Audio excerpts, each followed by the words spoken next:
Welcome to the reality show. We are discussing, of course, the ongoing war in Israel. We will be talking today about why Hamas is winning. I know we did a similar title in a show um, last week, and I know people weren't happy with us. I think now it might be clearer why we think this is the case.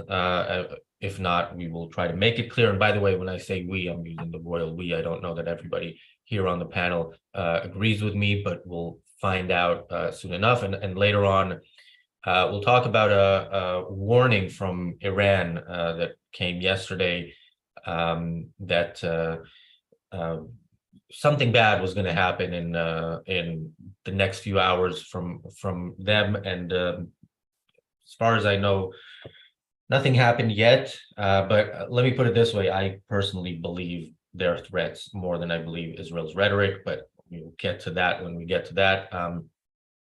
I'm joined today by Marco and Richard, by John, by Thomas, and our first time on the channel, Anders Inger Mason, Inga Marson. You can correct me if I'm getting the name wrong.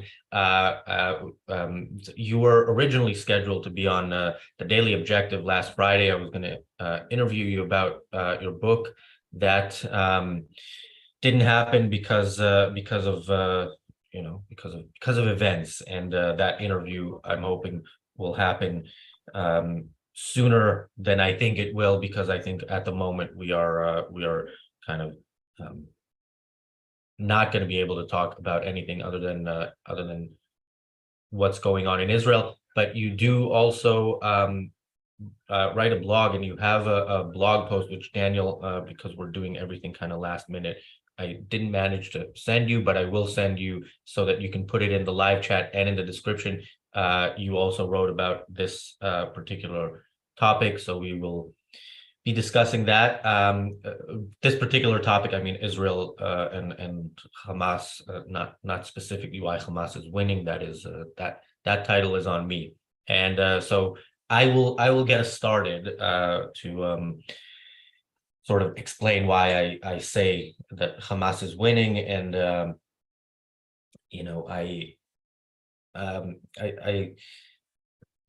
I've said something similar, and again, this was last Monday. I think the title was for the Daily Objective was why Israel can't win, and the reason, broadly speaking, and I think for our objectivists in our audience, it's not going to be too difficult to understand that the reason why Israel is not winning is altruism. I mean, that's the reason why we got to this point in the first place.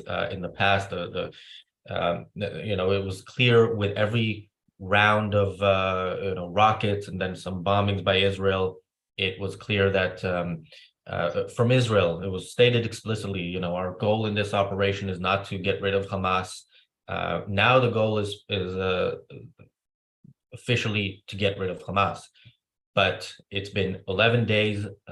Israel has not really acted other than some aerial bombardments. Hamas is leading the way in this war.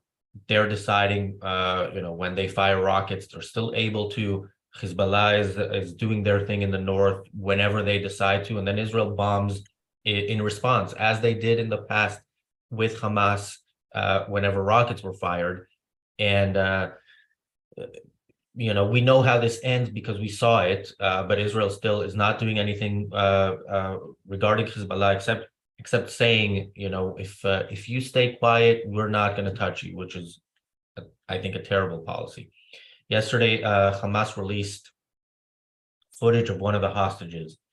Now, they released, I saw the footage. I didn't hear the Israeli news channels decided not to play it, and I agree with their decision. Whatever was said there was decided by Hamas. This is Hamas propaganda. It's psychological warfare, and this is another type of warfare in which they win, and they win easily because Israel doesn't stand up for itself. So these are some of the reasons why I think Hamas is unfortunately winning. And as I say, I think with every show that we do, I really, really hope I'm wrong, but I don't think I am. Marco, Richard, your thoughts on whether Hamas is winning? I wish it were different, but I think that's clearly the case at the moment. And they're certainly winning the propaganda war, which is the one that at the moment is the one that counts, particularly when there's so much inaction on the battlefield from the Israeli side as yet. It's all largely promises with obviously some rocket fire and stuff. I think the what I'm hearing from some of the leaders across the world, I think is also rather worrying. I mean, today, our own Prime Minister here in the UK, Rishi Sunak, was speaking to the leaders of Qatar and Saudi Arabia.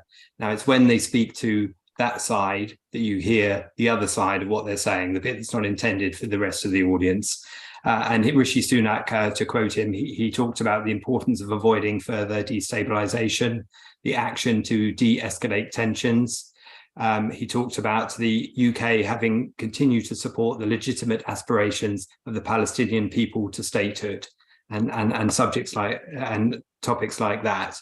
Meanwhile, in Europe, Macron, who's hoping to go to Israel, said, and this is a quote which really sticks in my craw. He said, "My desire is to be able to travel there to Israel when we can obtain a concrete agreement either on non-escalation or on humanitarian issues, and more broadly on everything." That everything covers rather a lot, and it's washed down into an everything. But he wants to make sure he says humanitarian issues and non-escalation. That's why Hamas is winning the war at the moment. And when it comes to America and Antony Blinken, this particular quote, which I'll just finish on for this section. If Hamas in any way blocks humanitarian assistance from reaching civilians, including by seizing the aid itself, we'll be the first to condemn it. Wow. And we'll work hard to prevent it from happening again. Well, I mean, those are weak words, to say the least, and that is why the pendulum is clearly in Hamas's favor at present. Unfortunately, we called it on this channel, didn't we? We knew already last week, immediately after the atrocity and the massacre, that this would have been the final outcome within a few days. We see the Western media already captured by the humanitarian crisis in Palestine, and they totally ignore the fact that 1,500 innocent Israeli people were murdered, butchered in the most brutal way. There are no words to explain how savage that attack was. And we've seen also attacks here in Europe, one in France and one yesterday. 2 Swedish citizens were killed in Brussels yesterday. And the media are blaming the burning of Quran in Sweden. The burning of Quran in Sweden has killed 2 people. No, perhaps it was Islam, that pernicious, terrible religion. And even wider, religion itself. People don't realize that religion is the real pillar here. People who believe that man should be subjugated to some ghost and should live like a slave in order to serve and just wait to die to meet said ghost. That's the enemy. And that's why, yes, Hamas is winning now. But in the end, the joke is on them because there's no ghost in the sky. And to be honest, reality will shine out in the end. So they can kill us all if they want to, but ain't gonna be the end of it. In the long term, we're gonna win.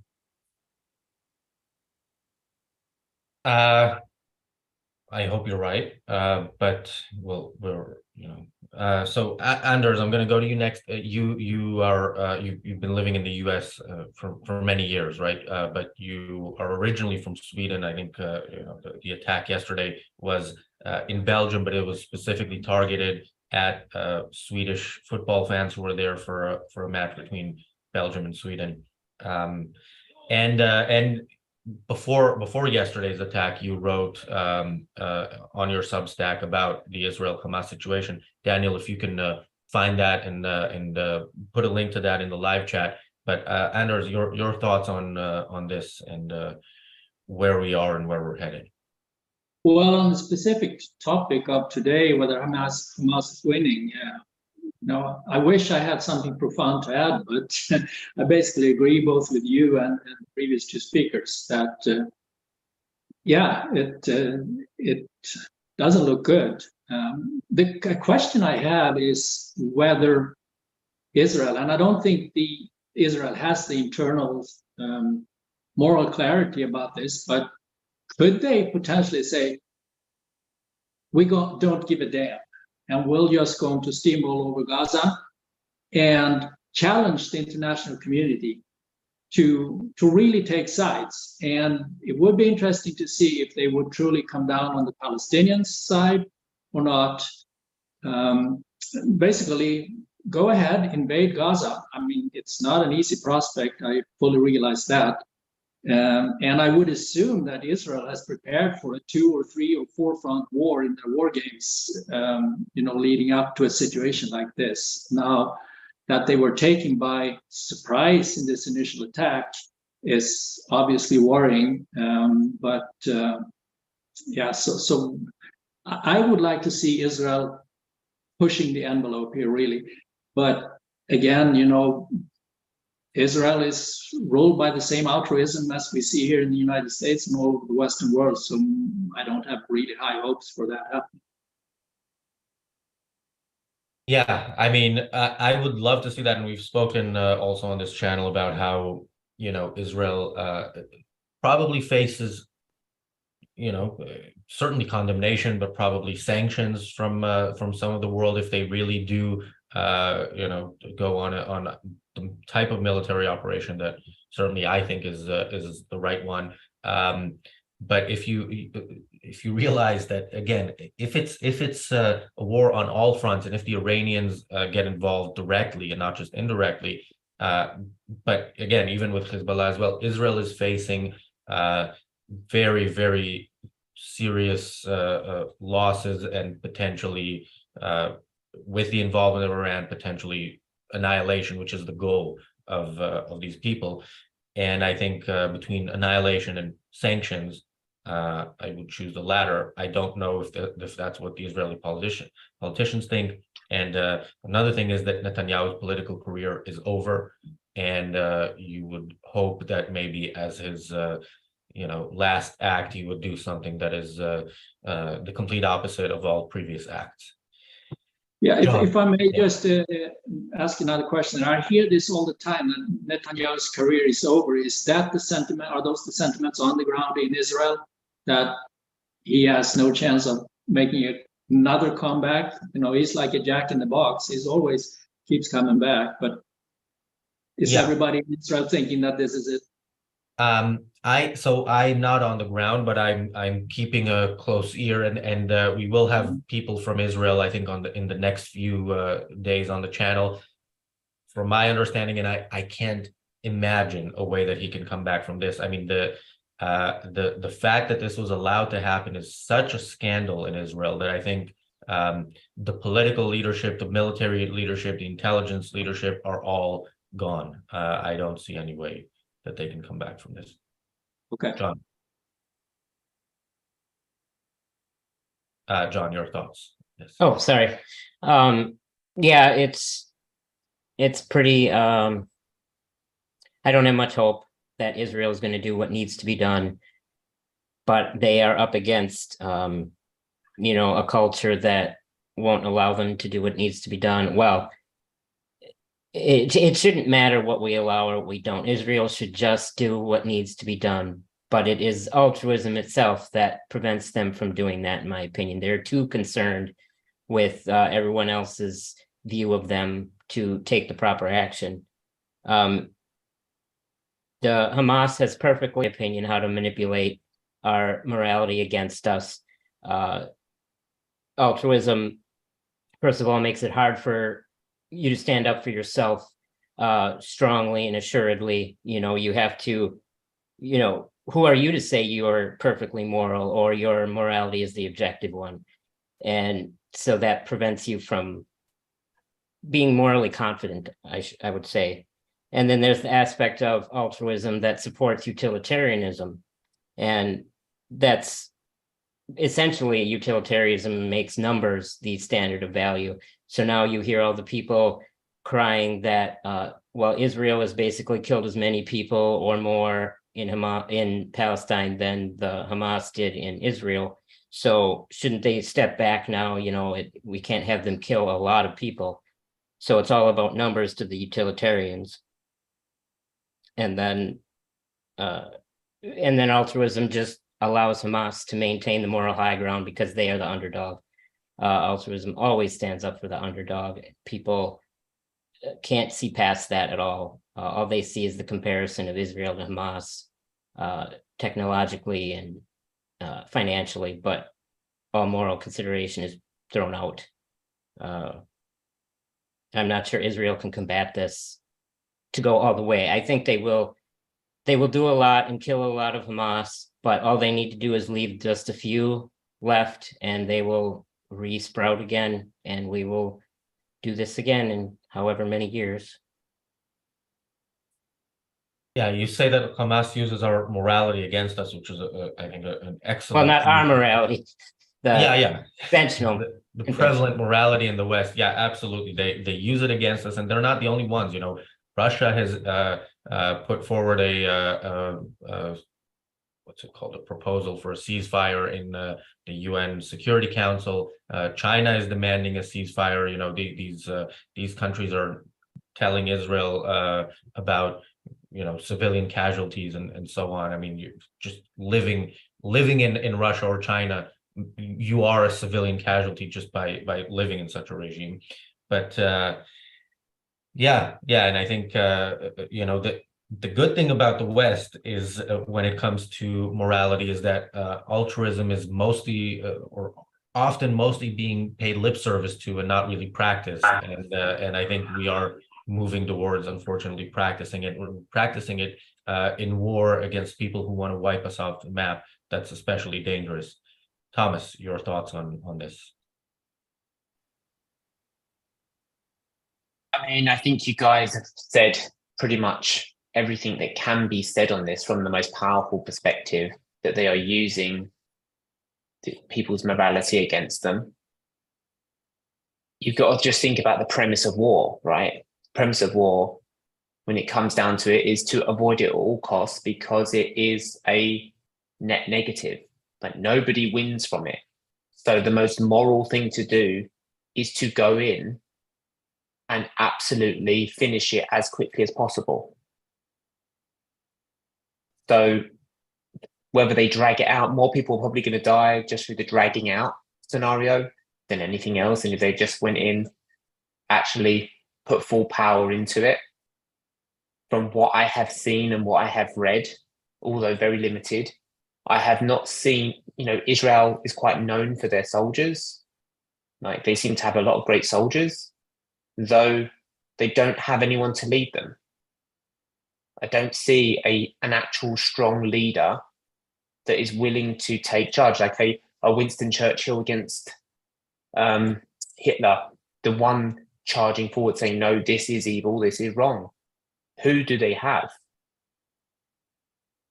And in every situation, Israel seems to have to defend why it's right that they defend themselves. And, I think John said it beautifully. It's like, it's becoming a trade-off, a life for a life. Well, that's not how it works. Hamas, all they have to do to win this thing, because they are the underdog, is either actually beat Israel, which is unlikely, or for Israel to do nothing. And then that will be seen as a victory in and of itself. So, hey, look, we can stab them in the heart and get away with it. What else can more powerful countries do to them? Where does it end? Is Hamas just the test?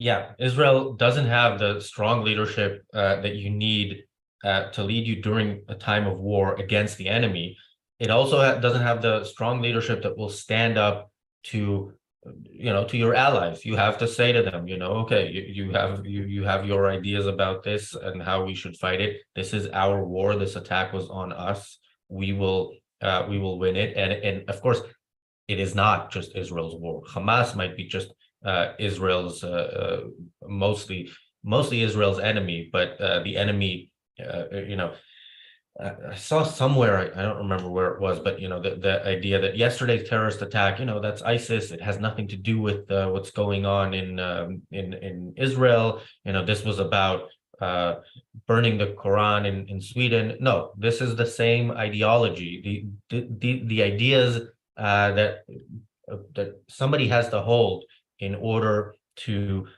just walk into a village and go door to door and behead babies and burn families alive and shoot people in the head,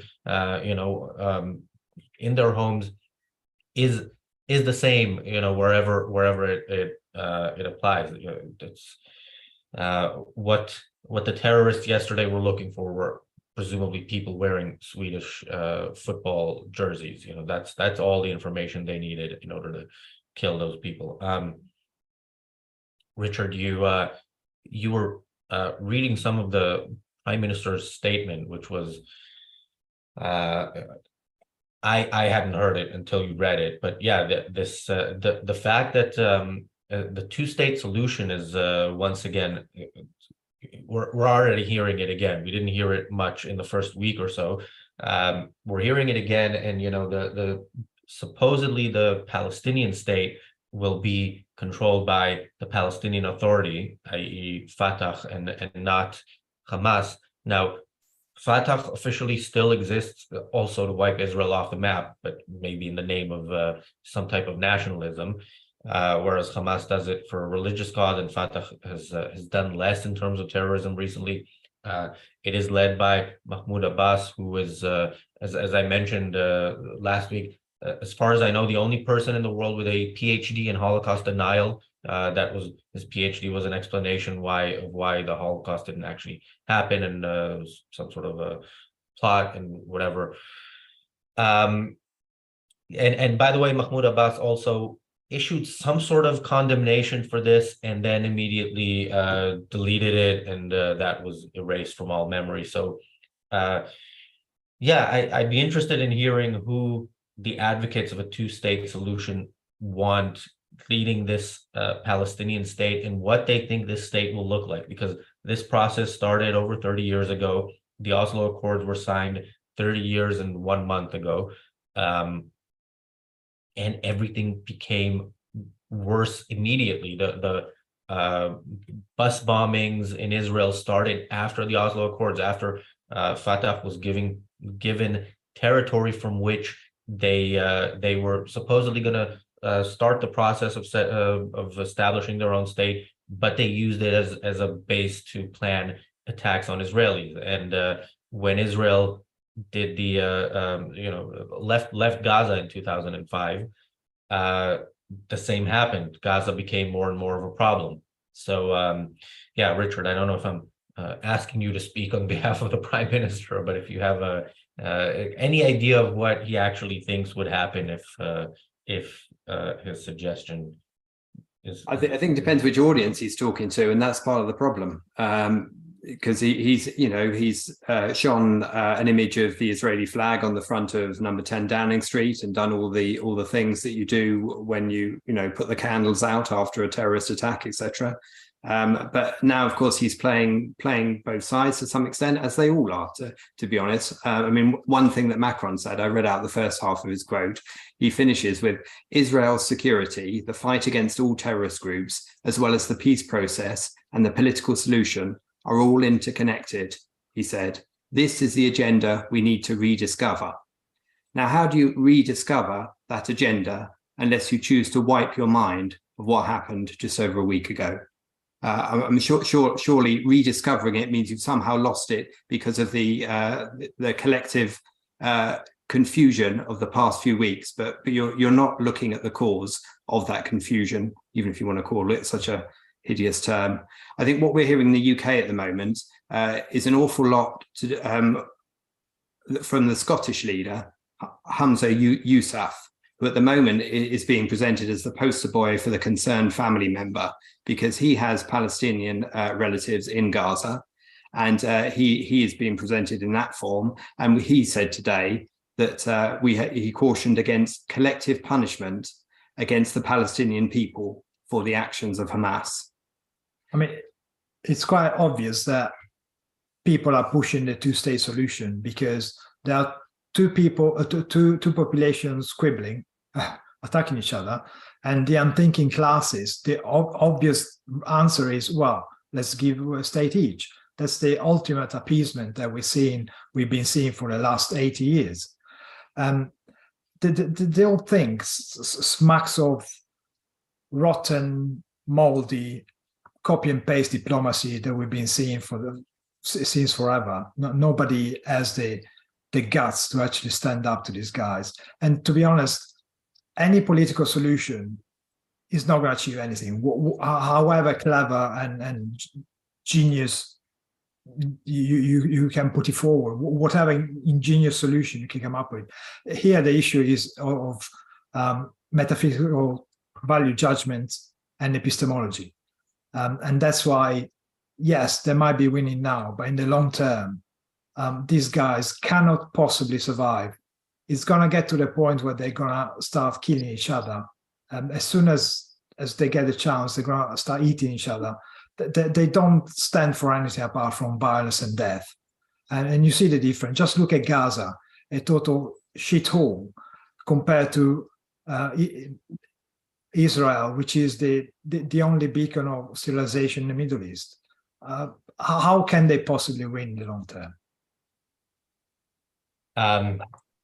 Anders, when I think about the diplomatic situation, and I think about, and sorry for again putting you in this sort of Swedish sort of box, even though you're as far as I know haven't been living there for many years, but I just think always of Margot Wallström. People Google her. She was the foreign minister in Sweden for a few years, until a few years ago, and you hear politicians say things about Israel from time to time, but she was out there. She was I think she blamed one of the terrorist attacks in Paris on Israel, basically saying Israel's activities are. She didn't say Israel actually did it, but she said if it wasn't for Israel essentially being what it is, then that wouldn't happen. And she became quite a famous figure in Israel. And I recently heard from somebody, a minister in Spain, saying something again along the lines of Israel is committing genocide in Gaza. And it doesn't, again, it takes days for people to forget by choice what the scenes that they saw of the people, of what people who came out of Gaza actually did. So Anders, your thoughts about diplomacy in such a situation where, of course, it's not like on the individual level, right? Somebody says to me now, a friend says to me, Israel is responsible for everything bad that happened and deserves what happened. They're no longer a friend. It's pretty simple. It's not as simple in diplomacy. So what are your thoughts on that?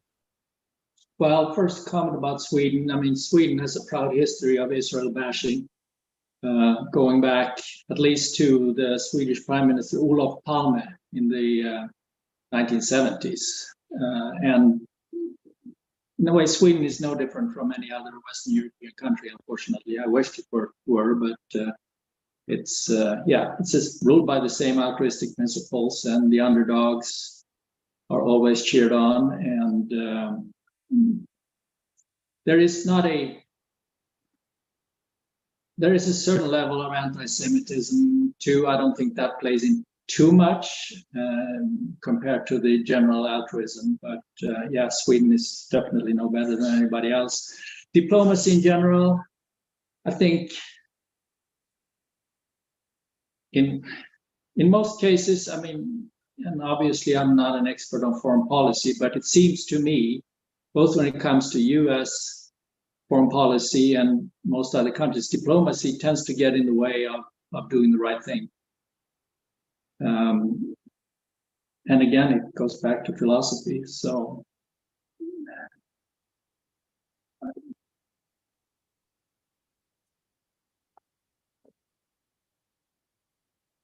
I think diplomacy, we've tried it so many times, and it's you're repeating the same mistakes. And yeah, again, I go back to my previous comment. I wish that Israel would push the envelope here to see who really is a friend and who is an enemy. And especially when it comes to the US, where I would like them to push the envelope to see where the US really stands. If push comes to shove, if Iran would attack, I hope it's saber rattling, but yeah, we really need people to take sides. Yeah, John, you said something similar earlier, that you think Israel should just go for it. They don't need America's approval or anybody else's approval. And I think in terms of kind of the approach to diplomacy here,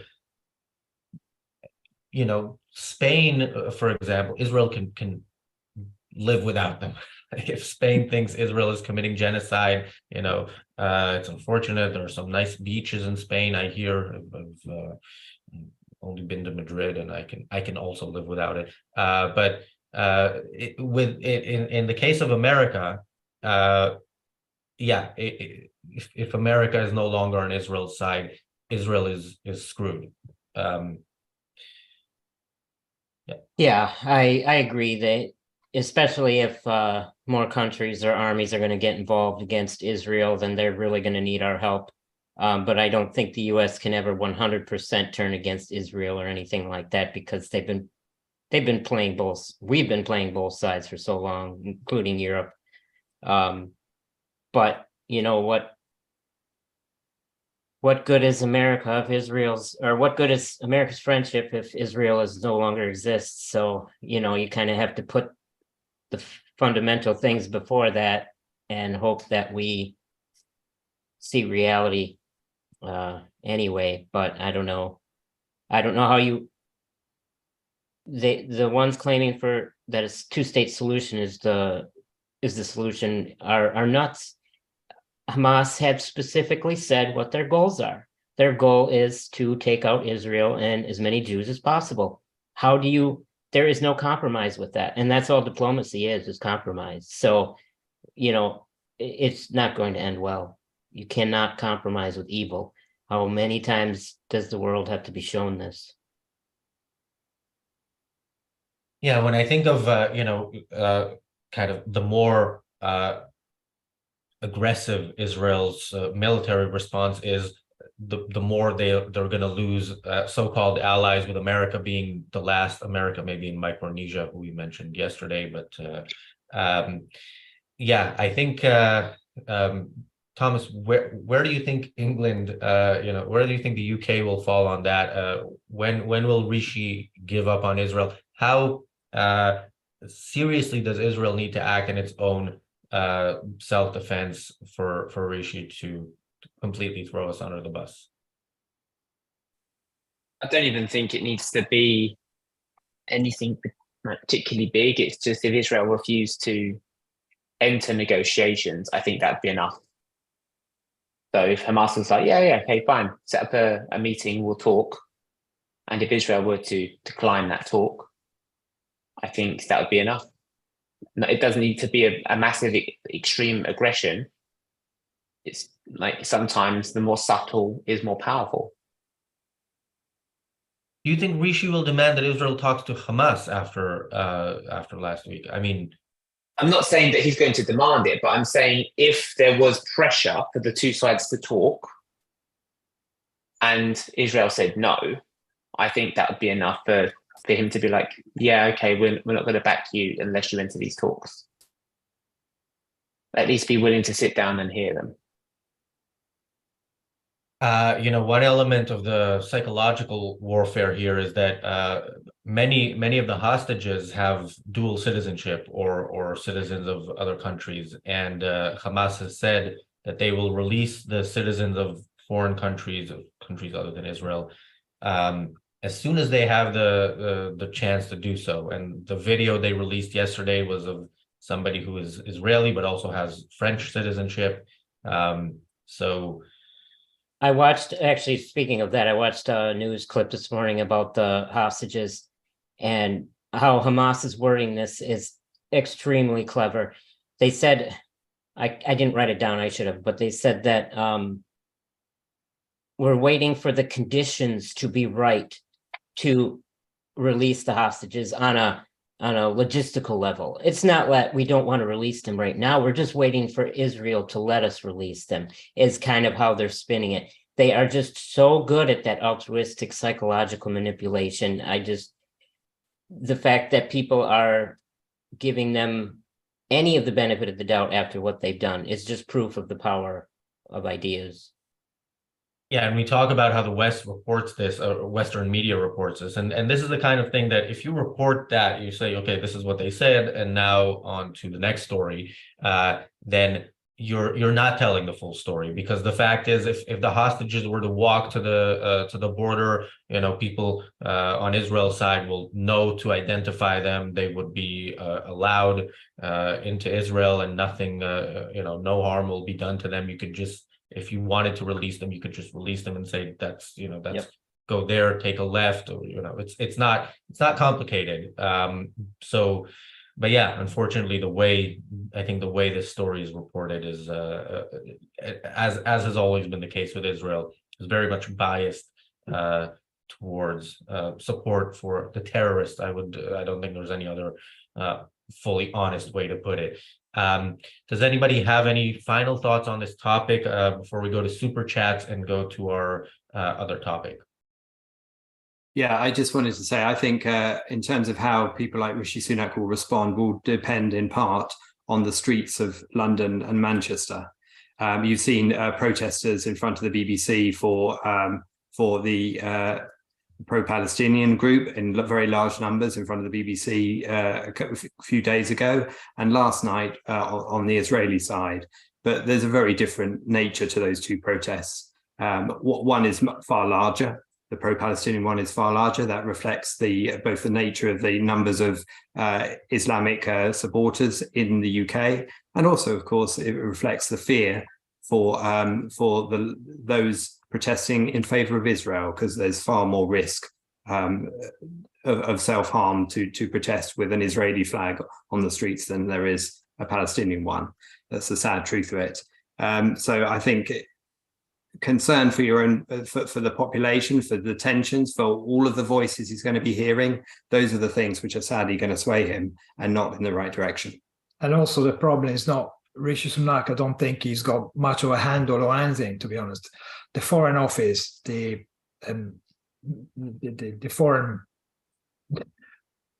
the people who actually made the policy are the civil servants in the Foreign Office, who are always follow their own line. It doesn't matter what the Prime Minister wants to do. They're gonna keep pushing the same old rotten policy that they've been pushing for the last 80 years. And then when the other anti-Semitic idiot will become Prime Minister, Keir Starmer, how do you expect things to change? Just quickly, Richard, a couple of my pet peeves are, when people call these protesters pro-Palestinian, where all they don't really care about the Palestinians. They're anti-Israel protesters. I understand why, I say that as well, because I've never seen even Israeli news does not call them anti-Israel protesters, but that's what they are. And that flag is not a Palestinian flag. It's a PLO flag. It's a flag of the terrorist organization, Palestine Liberation Organization. But yeah, other than that, I agree with everything you said. Anders, any final thoughts on this topic? No, not really. Thomas? Nope. John? No. Okay, let's go to our super chats and then to our final topic. We do have to end today 5 minutes before the top of the hour because we have a video. We have the Fountainhead Book Club. As I mentioned, our YouTube channel is completely dedicated to the issue in Israel, and shows that are not our daily shows are not currently running. But our members only activities continue. So the Fountainhead Book Club is taking place today at 7 p.m. UK time, 2 p.m. Eastern. Right before that, on the Briefly Objective, which I hope you are all subscribed to, our other channel, we will have another one of our short videos edited by Marco and Richard. This is titled "Stop Iran Before It's Too Late."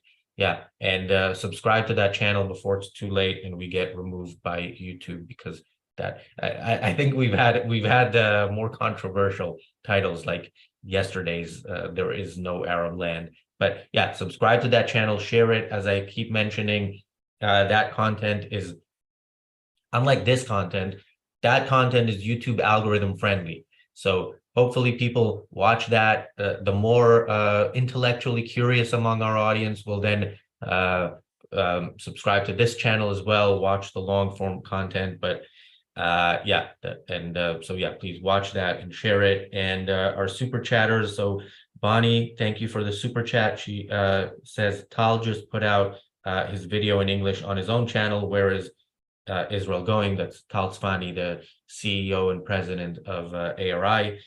Jonathan Hodig with a $10 super chat. James Valiant with $5. Ashley Shrugged with $2 says enemies should be treated as such. Yeah, I agree. Unfortunately, the leadership of Western countries does not. And Roland sends 5 Swiss francs and says, ironic how Israel is enacting ideas from the Sermon on the Mount here. Yeah, the morality, even the secularized version of it is still deeply rooted in religion. All right, so our second topic is Iran's threat. Now, Iran's threat, I'd put it in a context. They made some threat yesterday that in the next few hours something bad is going to happen, putting it in the context is this is something that that is done often. Iran talks about how Israel is going to get wiped off the map. It's going to, it's not the first time that we hear something bad is coming, and of course, something bad did happen, and so not in the past 24 hours, but on October 7th. So there is. I think this is a part of the psychological warfare. Of course, Hamas, Hezbollah, Iran are all essentially one enemy. I think when Israel says to the people in the northern part of the Gaza Strip, you have 24 hours to evacuate, and then we're now 5 days later or something like that, and nothing happens. Israel is seen rightly as a paper tiger. Iran, I don't think is a paper tiger. Iran is serious about it, and whether or not they advertise the timeline in advance or not, they are serious. And if we don't take them seriously, we will pay. Thomas, thoughts on Iran? Well, it kind of touches on what I said before. Like Hamas are kind of like the test of what's going on to see what else or who else is going to resist them. Let's not beat around the bush. Right? There's no way that Palestine was making these weapons by themselves with no help whatsoever. Like Iran, Saudi were definitely involved, and who knows who else could have been. It's just a strategic. It's a bit like any kind of warfare. You send an advanced, less powerful group in first to test the defenses, and then you start adding the pressure where the crack is.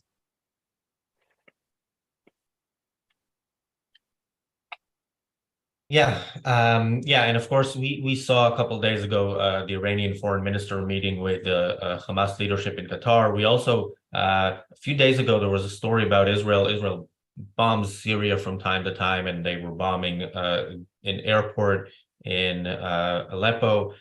And there was a story, the way Israeli media reported it is the foreign minister of Iran was on his way there on a plane and they had to turn the plane around. And this is seen as some sort of show of strength by Israel. I think a show of strength would be if they knew about the plane, you actually take the plane down. And you can still bomb the airport. I don't care about that one way or the other, but yeah, that's not unfortunately something that Israel does at the moment. John, your thoughts? Yeah, I truly think Iran is already involved. This threat is just another piece to their puzzle. And the longer the West and Israel avoid Iran's involvement, the worse this is going to get. I mean, Iran should have been dealt with decades ago, but they're so afraid of escalation or another war that they just allow more people to die before the inevitable war will come. So, the Iranian hostage crisis and the Olympians and all the terrorist attacks, all those people died in order to push off a war, in my opinion. And now we're at this war anyway. So we're going to have all the people die in the war, plus the people that died before trying to prevent the war that's inevitable. The West is more afraid of the solution than they're afraid of the threat. And I think that is going to be our downfall. Yeah, and pushing off this war is, I think, a strategy of the other side. They've been sort of holding off and doing those smaller operations that they knew Israel wouldn't react to until they could do something big. And the longer we wait with that war, the more likely the other side is to win. That's my view on that. And now they know how much support they have, how much sympathy they're getting. So they're going to be emboldened by that. Yeah. Anders, your thoughts on this? I basically echo John's sentiment. The only other thought I have, I think we shouldn't forget that Iran has also serious internal problems. And I don't know if any part of this or how big a part of this is a way of deflecting from the problems at home and maybe unify parts of the population against the great Satan and Israel. That's really the only thing I have to add. I mean, the sad thing with that is, if there is a war with Iran, we, the West, we have allies in Iran, a big chunk of the population. We don't have allies in Gaza. Let me, say this as clearly as possible. When people tell you Hamas is not the same as the Palestinian people, I object strongly to that idea. Yeah, in Iran, people protest, people people don't want that regime, and there will be people, I think if there is a war, there will be people actually fighting alongside Israel within Iran. So Marco, Richard, your thoughts on Iran? I agree with Anders. I think that Iran is trying to divert attention, and I wouldn't be surprised if to provide advice to the Iran regime where their friend Putin was providing centrifuges when they were trying to enrich uranium. So it's not far-fetched to think that perhaps even Putin would have lots of interest in divert the West attention from the Ukrainian front. Is probably intervening, trying to destabilize another area of the world where we can get to. It's a bit of a mess, yes, but he knows perfectly well. And the fact that he and Xi Jinping are lecturing the world is just a total tragedy for the West. It goes to show that the Western leaders, Western politicians, don't even have the balls to choose between Coca-Cola and Pepsi. It's just, and they're taking advantage of it. And it's so painful to see dictators behaving like that. I think any of the scenarios you guys have outlined are all plausible. I think another one that could add to the list. It's the fact that Iran has the advantage that if it doesn't go through with an attack, it will be, commended for its restraint, and it can use that as a propaganda tool to argue that Israel should show restraint in its quote invasion of Gaza. So it has all of those levers it can pull, because it's not an even fight from people's understanding of the morality of it all.